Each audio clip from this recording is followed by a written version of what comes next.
Gantikan Irjen Verdi Sambo, ini profil Irjen Syahhardiantono sebagai Kadif Propam Polri. Usai dinonaktifkan sebab diduga terlibat dalam kasus tewasnya Brigadir J atau Nofriansyah Yosua Huta Barat, Irjen Verdi Sambo digantikan oleh Irjen Syahhardiantono.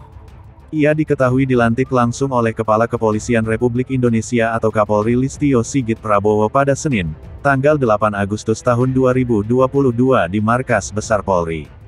Pelantikan tersebut berdasarkan surat telegram nomor ST 1628 VII-KEP 2022 tertanggal 4 Agustus tahun 2022.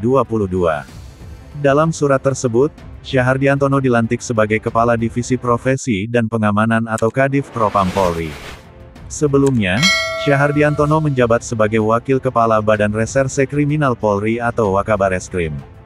Dalam lingkup kepolisian, nama Syahhardiantono sesungguhnya bukan orang baru. Syahhardiantono merupakan lulusan Akademi Kepolisian atau Akpol 1991 dan memiliki pengalaman yang mumpuni dalam bidang reserse. Perjalanan karir Syahhardiantono di kepolisian pun tergolong mulus. Pria kelahiran Blora, Jawa Tengah pada tanggal 2 Februari tahun 1970 ini sempat menjabat sebagai Kapolres Pasuruan pada tahun 2010. Kemudian, 1 tahun berikutnya, ia dipercaya menjadi Wakil Direktur Kriminal Khusus Provinsi Jawa Timur. Pada tahun 2012, ia ditarik ke Mabes Polri. Pada tahun tersebut, Syahhardiantono menduduki jabatan Kasubdit 4 Direktorat Tindak Pidana Ekonomi Khusus Bareskrim Polri. Lantas, pada tahun 2014, ia dipercaya menjadi Direktur Reserse Kriminal Khusus Polda Kepulauan Riau. Tidak hanya di bidang reserse, Syahhardiantono juga diketahui pernah menjabat sebagai Kepala Bagian Penerangan Umum Divisi Humas Polri pada tahun-tahun 2018 sampai tahun 2019.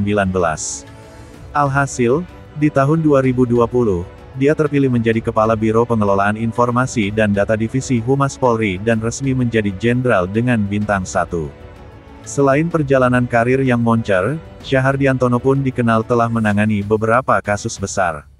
Sewaktu menjabat sebagai Kabag Penerangan Umum, Syahhardiantono diketahui turut menangani kasus ujaran kebencian kepada Presiden Joko Widodo yang dilakukan oleh Bahar bin Smith.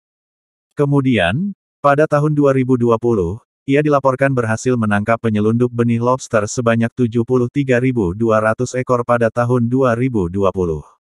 Saat menangani kasus ini, Syahhardiantono diketahui menjabat sebagai Direktur Tindak Pidana Tertentu atau Dirtipiter Bareskrim Polri.